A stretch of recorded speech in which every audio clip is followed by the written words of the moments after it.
you guys started in 2000 around there, yeah? Hmm. What was the metal scene like in Spain around that time? Were there shows to play sort of near where you live? Yeah, the Spanish metal scene actually is pretty good and pretty intense since the 80s, in the late 80s. Everything came so late here in Spain because of the dictatorship of the fascist Franco. So everything came at the same time and during the 80s, and of course the heavy metal came to Spain as well. So yeah, back in those years in 2000, of course, there was like a solid metal scene here. Mostly all the Spanish bands were playing more classic heavy metal, singing in Spanish. There was that wave of that fashion that started to grow in Europe from the German and Italian power metal. You know that the kind of branch of bands coming. So in Spain, they were pretty famous as well. There were a lot of power metal bands here in Spain as well. So thrash metal, it was not very popular.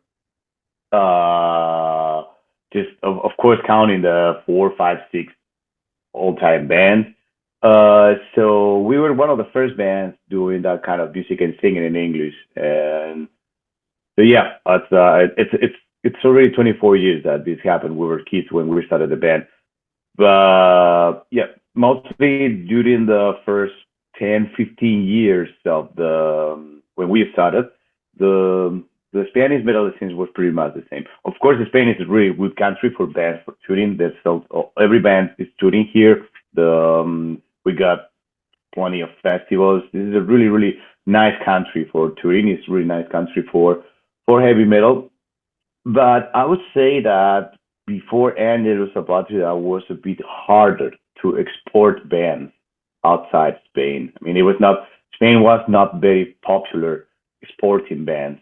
So one of the first one was Angelus Apatrida, and after that, a lot of other bands started doing like without compass, without fear, started to do their own music, singing in English, doing different kind of music like thrash metal or death metal.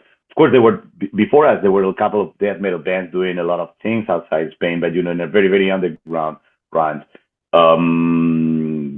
So this is basically just a very rough sketch of what was happening from the 2000 until now, more or less. And I think it's the scene is getting better and better. As I told you, we got like I don't know 6, 7 major metal festivals every year. Every tour is happening over here. Not the smaller tours, but even the big ones, like big bands. Everybody wants to come to play Spain. Spain audience is really, really, really nice. Yeah, excellent. Um, I wanted to ask about Given War, the 2007 album. It had a much sort of darker, faster thrash sound than what came before. Was that the sound that you had in your mind going in, or was that sort of born of something else?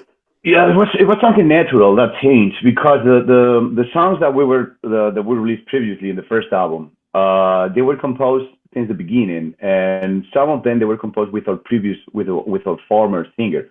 It was more closely to that kind of power metal scene that I was talking about before. I mean, we made the band just a bunch of friends, and we all got different favorite bands and favorite styles, but we were sounding like some kind of speed metal band with high pitched vocals, and we were kids. I mean, we're not professional at all. We're trying to do our best. So most of the songs of the first album are from that era. So they sound a bit different.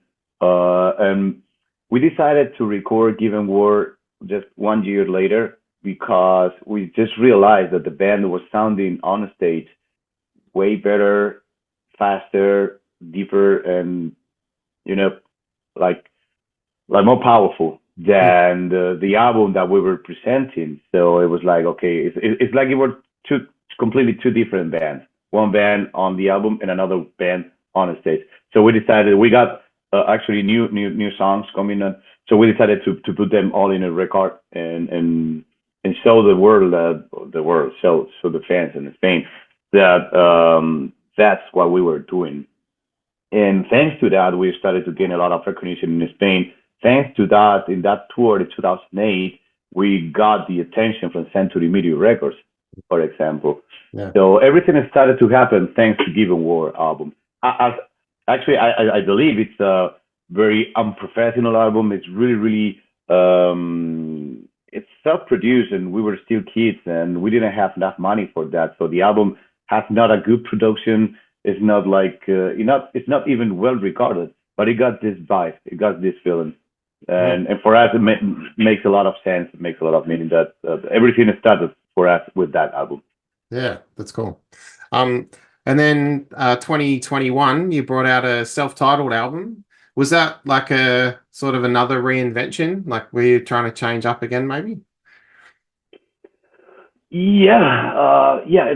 2020 with the pandemic and everything that started, Mm. we were plenty of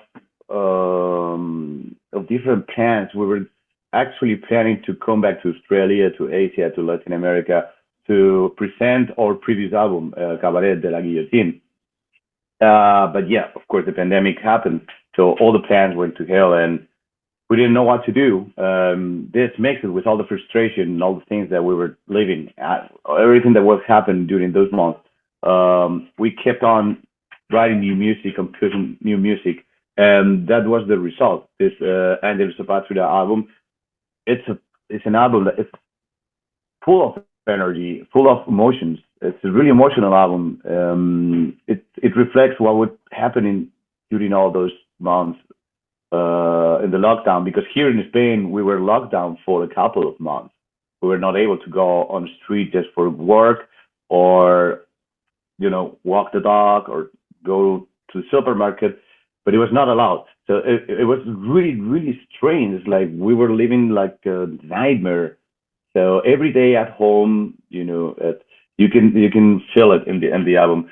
So I think we just put a really good record out there. That's a very professional album. Back in those years, 2 years ago, almost 3 years ago, I think that it was the perfect presentation card for everybody who never heard about Angelus Apatrida, because it makes a lot of all of our history, but at the same time, all the energy that the band got on stage nowadays. Mm. Yeah, that's cool. And then 2023 Aftermath came out in October. You got a few guests on there like Jaster from Hatebreed. And yeah, Todd Latour. Do you know those guys? Like, is that how you kind of got them in there? Or? Yeah, of course, the Spanish guys, we know them for a long time. The rap star So High is Mm. a very all-time friend of ours. He's one of the most famous Spanish rappers. And Pablo, the guitar player, he plays in Warcry. Warcry is Mm. one of the most famous heavy metal Spanish bands. But yeah, the thing with Jasta and Todd La Torre, with Todd La Torre, we know each other since the Angelus Apatrida era in 2021. He's a really good friend of Zeus, the guy who was mixing and mastering our album. So he discovered the band back there. And since then, we were just keeping in contact through email and texting each other. He's a really nice guy. So when we started recording the new album, I was recording the vocals for Vultures and Butterflies, and I immediately thought about a heavy metal voice, and I immediately thought about Todd. So even in the studio, I just text him and I said, "Dude, we're recording a new album, and I recorded this song that I think it will fit perfectly with you. Uh, would you like to listen to that? Would you like to maybe try guest vocals here?" And he said, "Fuck yes, I really like to. I would really like to do that. I really like you guys, and maybe in there would be perfect." So I just sent. I didn't even finish the lyrics. I didn't even finish the vocals. We just put everything on an MP3, sent it to him, and he just sent back the vocals. It was like fucking mind blowing. Mm. And with Just was like it was like a funny coincidence, because we were offered to play in an American festival which is called Milwaukee Metal Fest. Mm. It was like a festival that was made in the 90s, but it was resurrected last year. So we were just negotiating by email with the manager and all the stuff. So after that, when we got to agreement, we finally made an agreement for the festival. I got an email that someone was in copy a guy called James. I didn't know who was. So, and he said, "Hey guys, I'm really happy that you are in my festival. I really like your music, and I hope to meet you in person." And he sounded like Jasta. And I was like, "What the fuck?" So I've been all this time talking to Jamie Jasta. So yeah, he's the director of Milwaukee Metal Fest.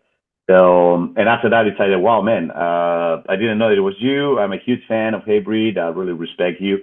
And actually, let me ask you if you would like to sing in our new album because we're recording a new album. And say, fuck yes, I would love to do that. So it was like super natural in a really, really nice way. He's a really nice guy, actually, Jimmy Desta.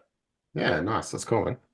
Um, yeah, that rap song, "What Kills Us All," I feel it's like it's got a bit of an old school rap metal crossover kind of feel. I don't know if that's what you're going for, but it was cool. Like it sounds good, man. Yeah, Yeah, yeah. Do you remember that song with Anthrax and yeah, Polyphony? You yeah, know, yeah. the Bring the Noise. Mm, So this is something that we were always making jokes. Show high the rap star and us. Well, we thought like, dude, just one day it would be great if we just go on stage and from nothing we start playing Bring the Noise from Answers. I think everybody would just be like, wow, what's that? And he say, and why we don't record that? And we went deeper and it's like, no, why we don't record a new song? Why don't we do a new song for that? So that was the idea. This guy sings really hardcore rap lyrics, and I think fits perfectly. Also singing in Spanish, I think it makes the song even more special. mm. Lyrics are really hard. Lyrics are really good. And I think that's why not? I mean, we're not gonna get into a rap metal band, of Yeah, course. It's sure, yeah. just, of course, actually, the rest of the song is it's a classic speed thrash metal Mm, song. yeah. But yeah, we wanted to do that thing, and I think it's really fresh, even nowadays. It's something fresh and something that was never done in Spain before.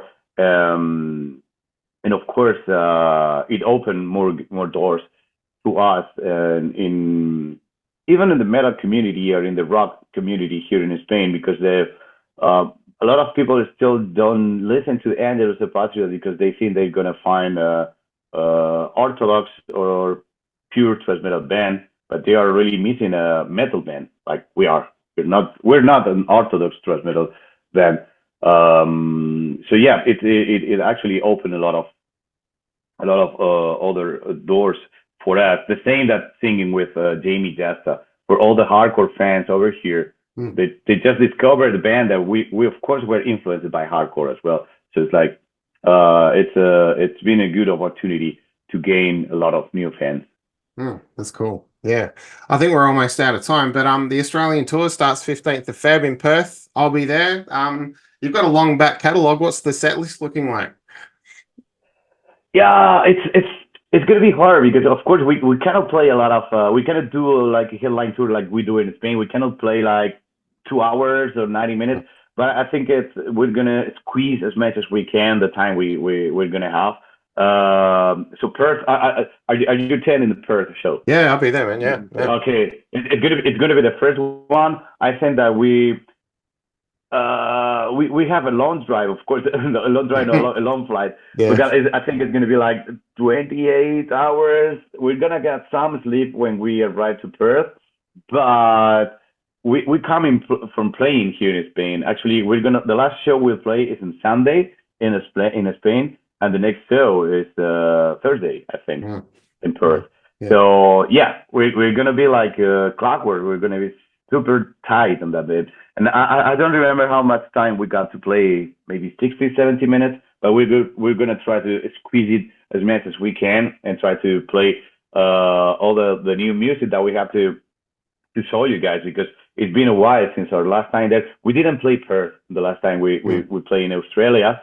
But yeah, since 2016, we got 3 new albums that you guys need to check. And I think it's going to be awesome. I think that the set list we're planning for this 60, 70 minutes is going to be really, really, really good. I mean, it's going to be like no time for rest, no time for breathe. Oh, good to hear, man. Awesome. Cool. Guillermo, thanks heaps for your time. And yeah, I'm looking forward to seeing you guys with Hidden Intent. It's going to be awesome. Yeah. Yeah, thanks a lot for your time, and thanks a lot. See you in Perth. Yeah, man, absolutely. See you, man. Okay, have a nice day, man. Yeah, you too.